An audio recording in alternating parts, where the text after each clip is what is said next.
Good morning, student. Today we start third traveler, Francois Bernier. Francois Bernier, a doctor with a difference. Now the question is, who was Francois Bernier? Francois Bernier, he was a Frenchman. He was belongs to France. He was a doctor, a political philosopher, and a historian. Like many others, he came to the Mughal Empire in search of opportunities. He was in India for 12 years, from 1656 to 1668, and was closely associated with the Mughal court as a physician or a doctor to Prince Dara Shikoh, the elder son of the Emperor Shah Jahan, and later as an intellectual and scientist with Danishmand Khan, an Armenian noble of the at the Mughal court. Now the Bernier and the degenerate the East. Francois Bernier belonged to a different intellectual tradition. He preoccupied with comparing and contrasting what he saw in India and particular to that of Europe. He comparing the mostly we see that he compared the East and the West. His aim was to influence the policy makers to ensure that they made the right decision.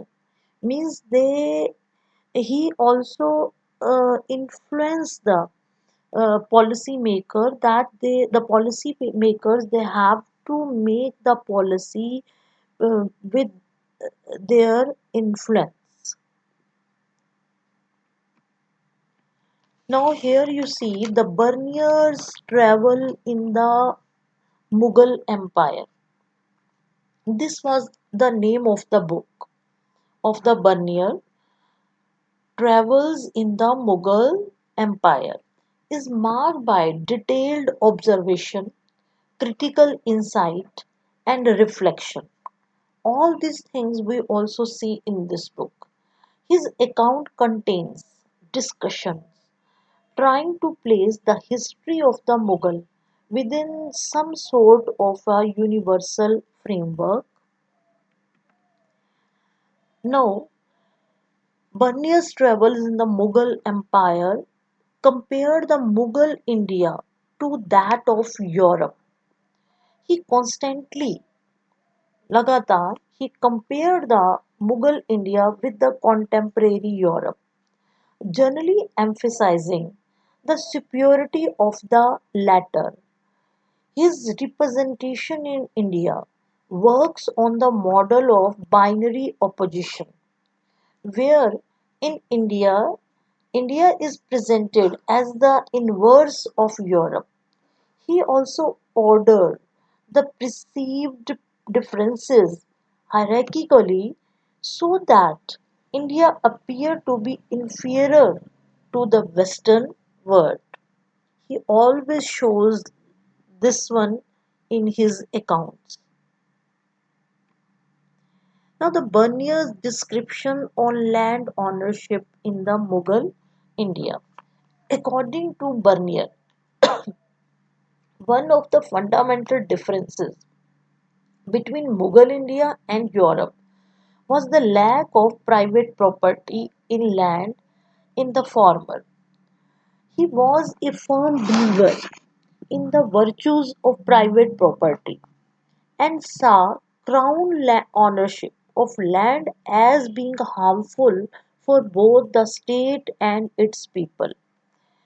He thought that the Mughal Empire, the emperor, owned all the land and distributed it among his nobles, and that this had disastrous consequences for the economy and the society.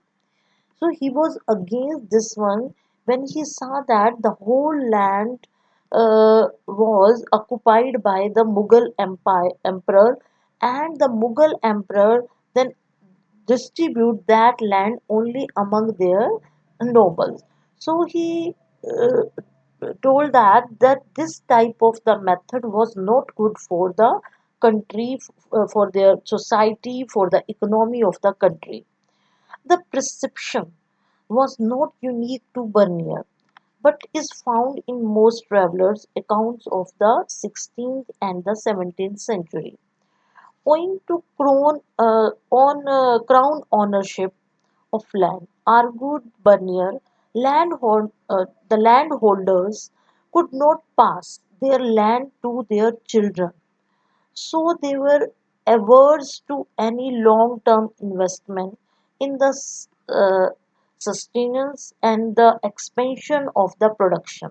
So if they could not pass their land to their children, they were not paying a lot of the attention on their production or the expanding of their production or the growth of the land. According to Bernier, what were the evil effects of the crown ownership of the land? The first one, the absence of the land, the ownership of the land. Landholders could not pass on their land to their children. So, this one is the first main ill effect. Second, thus they didn't take any interest in increasing production, just I am describe it. Next is it prevent the emergence of the improving landlords. Only the it improved the landlords or the nobles. It led to the ruination of the agriculture. The agriculture slowly that also ruined. It brought a continuous decline in the living standard of all sections of the society. Their living standard declined. Then it led to the last point, it led to the excessive oppression of the peasantry. The peasants were very poor, they were very miserable in this method. Now, in the Indian society, on that time in India, there were only the two classes. The one was the rich ruling class, and another was the very poor people, the poor class people. There was no middle class. I'm describing you. The Bernier described Indian society as consisting of the undifferentiated masses of the impoverished people, subjugated by a small minority of a very rich and powerful ruling class, like the nobles, like king and the nobles and the big landholders. All these peoples were the rich ruling class people. Between the poorest of the poor and the richest to the rich, there was no social group or class worth the name. Bernier confidently asserted that there is no middle state in the India. Okay, student, next uh, topic or the factors of the Berniers we will discuss in our next video. Thank you.